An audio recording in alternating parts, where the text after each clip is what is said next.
प्रदेश के रहने वाले हैं और कैसे उन्होंने टेक्निकल का मुकाम हासिल किया है अपने जॉब के साथ-साथ। ये हमारे लिए बहुत बड़ी प्रेरणा का टॉपिक रहेगा, हमारे लिए बहुत प्रेरणा की ये कहानी रहेगी और कहानियाँ सुनते समय ये ज़रूर एहसास होता है कि जब ये बढ़ सकते हैं, तो हम क्यों नहीं बढ़ सकते हैं? जब ये कर सकते हैं, तो हम क्यों नहीं कर सकते हैं?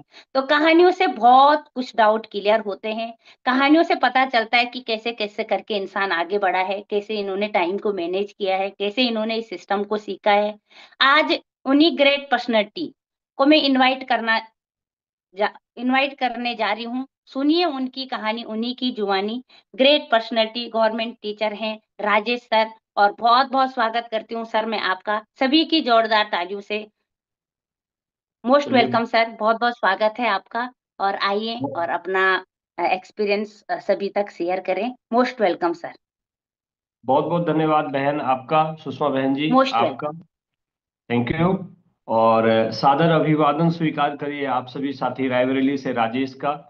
और मैं सबसे पहले अपने परमपिता परमेश्वर को प्रणाम करता हूं, तत्पश्चात अपने माता पिता जी के चरणों में श्रद्धा सुमन अर्पित करते हुए और अपने सभी ग्रेट गुरुओं को प्रणाम करता हूं कि उन्होंने इतना शानदार पोर्टल बनाया, इतना शानदार मौका दिया कि हम सारे लोग सुबह सुबह ही अपने आप को ऊर्जावान, अपने आप को बिल्कुल सक्रिय कर सके।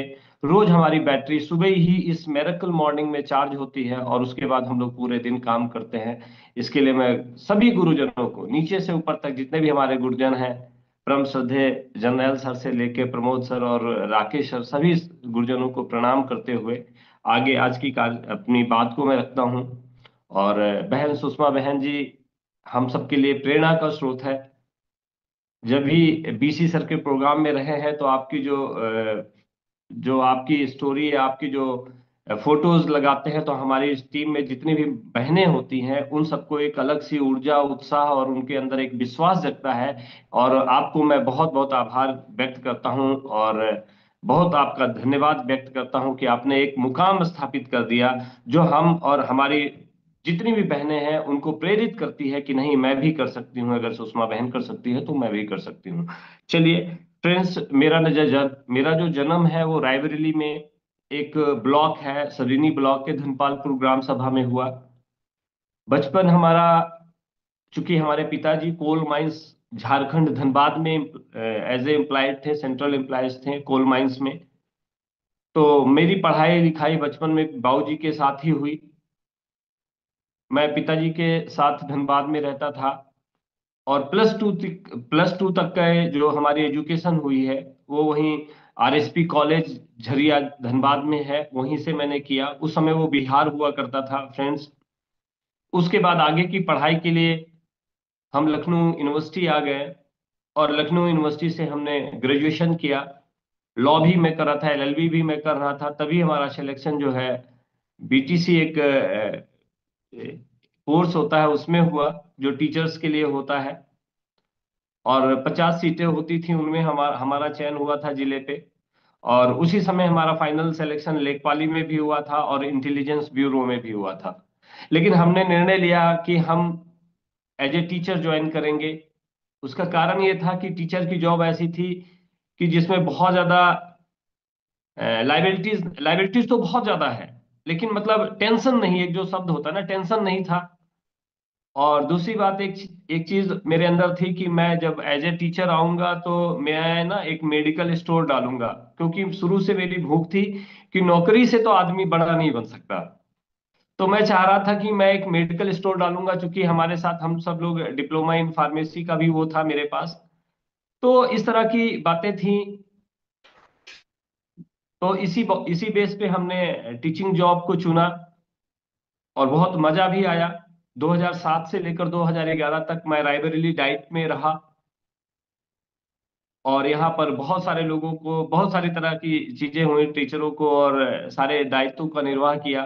फिर हमारे ब्लॉक में एबीआरसी एक पद होता है, तो मैं दीन शाह गौरा, एक ब्लॉक है रायबरेली में, उस ब्लॉक का मैं एज ए एबीआरसी रहा। और एक संगठन, हमारे शिक्षकों का एक जिला संगठन है, उसका मैं जिला अध्यक्ष भी रहा। तो इस तरह के कामों में बहुत संलिप्त रहा। दुर्भाग्य देखिए, मेरे साथ मेरे बाबूजी को 2005 में ना यूरिनरी ब्लैडर कैंसर डायग्नोज हुआ। ये हमारे लिए बहुत ही दुखद वक्त था।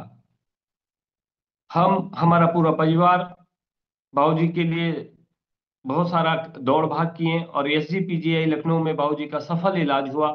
और उस परमपिता परमेश्वर की करुणा कृपा रही कि पिताजी हमारे फिर से स्वस्थ हुए। उनका रेगुलर ट्रीटमेंट जरूर एसजीपीजीआई से चलता रहा। कहानी और आगे बढ़ती है तो 2014 में हमें मेरी माता जी को जो है लंग्स कैंसर हो गया। और यकीन मानिए, बहुत सारी कोशिश की, बहुत सारा पैसा भी लगा। और मैं जो हमारा जो मेडिकल विभाग है ना, उसकी क्रूरता को मैंने बहुत करीब से देखा है। मैं ऐसा नहीं कहता कि सारे डॉक्टर्स ऐसे होते हैं, लेकिन ये चीज तो तय है कि मतलब मैं कह नहीं सकता इस पोर्टल पे, लेकिन मतलब ऐसी ऐसी चीजों के लिए इतना ज्यादा वो किया गया कि वो मेरे लिए बहुत कष्टप्रद रहा। दुखद ये रहा कि माँ मेरी 2018 में हमारे बीच नहीं रही, लेकिन वो आज भी मेरे बीच हैं, उनका आशीर्वाद रहा। बाबूजी माँ के न रहने पे मानसिक रूप से विक्षिप्त हो गए थे, जिसकी वजह से हम और हमारा पूरा परिवार, जिसमें हमारी पत्नी, हमारे बच्चे, सब लोगों ने बहुत संघर्ष किया। और इस तरह से हमारी गाड़ी चल रही थी। हमें आरसीएम जो है, सबसे पहले हमारे एक अभिन्न मित्र जिसने हमारी बहुत मदद की, मेरा एक रूम रूम उसका ऋणी है, वो है हमारे विमल गुप्ता सर। हम दोनों लोग लखनऊ में रूम पार्टनर रहे। उन्होंने हमें सबसे पहले आरसीएम बताया और मैंने उनको बोला भी कि yes, I can do it, मैं करूंगा। मैं लखनऊ गया था और लखनऊ में उन्होंने हमें बताया, मैंने कहा ठीक है भाई मैं करता हूँ। और फिर मैं रायबरेली आ गया, अपने जॉब में लगा रहा। और धीरे धीरे ना तो उन्होंने मेरा फॉलोअप लिया और ना मैंने, मतलब बातचीत होती रही लेकिन इस विषय में कोई बातचीत नहीं हुई। नतीजा ये हुआ कि 2 साल बीत गए। 2 साल बाद हमारे बड़े भैया कजन ने हमें फिर से आरसीएम का प्लान दिया। और जब उन्होंने दोबारा हमें प्लान दिया तो मुझे भैया विमल की याद आई और मैंने बोला, विमल भाई मैं भैया ने भी मुझे आरसीएम बताया है, अब मैं क्या करूं? तो उन्होंने यही बोला कि आप भैया को ज्वाइन करो। और इस तरह से मेरा आरसीएम में आया बड़े उत्साह के साथ। लेकिन मैं 2 3 4 साथियों को बताया जो मेरे बहुत करीबी लंगोटिया यार थे, उनको मैंने बताया तो वो लोगों ने मेरा मजाक उड़ाया। और नतीजा ये हुआ कि मैं वापस अपने आप में बोला, नहीं मैं एज ए यूजर रहूंगा, मैं काम नहीं कर पाऊंगा। अच्छा, एक प्रॉब्लम और थी, कई जगह मैंने बोला तो कुछ लोगों ने बोला, अरे अध्यक्ष जी, चूंकि मैं जिला अध्यक्ष के उस पे था, तो अरे अध्यक्ष जी आप ये भी ये सब क्या लेके आए? आप सर जिला अध्यक्ष हैं, आपके अंदर कुछ लाइबिलिटीज हैं, आप समझिए सर, आप एज ए बीआरसी हो सर। तो मैं सोचा करता था कि मैंने कौन सा गलत काम कर दिया। What if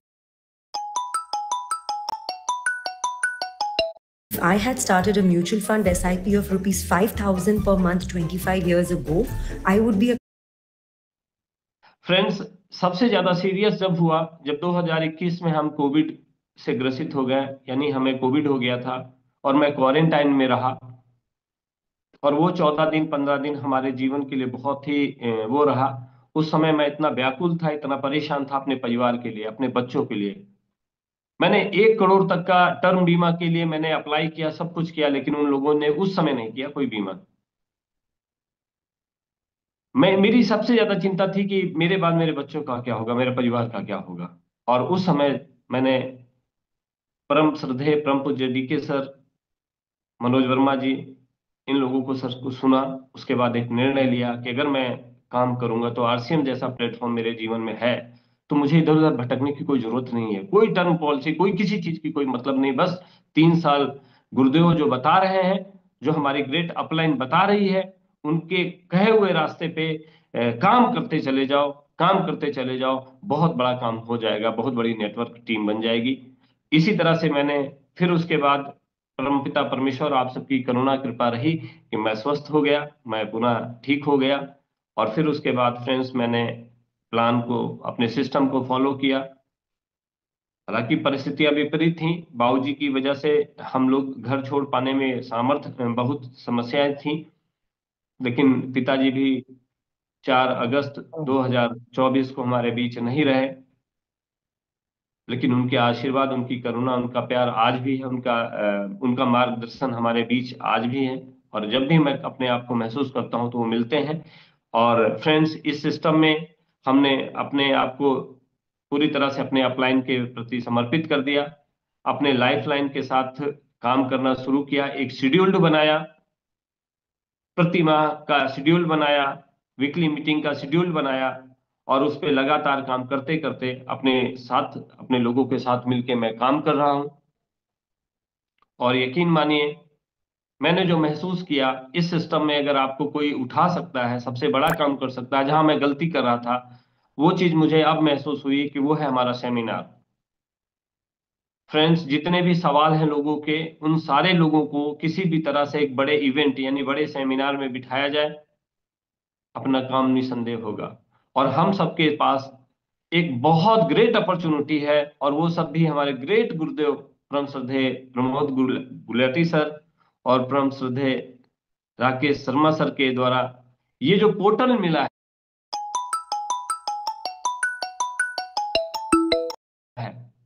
सर, इसको जाने मत दीजिएगा। इसके लिए जितना भी हो सकता है, किसी भी तरह से इन किन प्रकार अपने लोगों को, चाहे वो कुछ गुस्सा करे, कुछ भी करे, उनको फोन करके यहाँ पे बिठाइए। यकीन मानिए, कोई ना कोई जो हमारे नॉलेज को एक्चुअल में जो लीडर सर लोग आते हैं, उनकी कही गई बात जो है बहुत ही मतलब बहुत ही जरूरी चीज हमको मिल जाती है कि हम इस सिस्टम में कैसे सफल हों। तो ये बहुत बड़ा अपॉर्चुनिटी है। अपनी टीम को, अपने लोगों को, सबको लेके यहाँ पे आना है। और चूंकि हम सबको ये चीज हमेशा ध्यान रखना है कि हम इस सिस्टम को कर क्यों रहे हैं।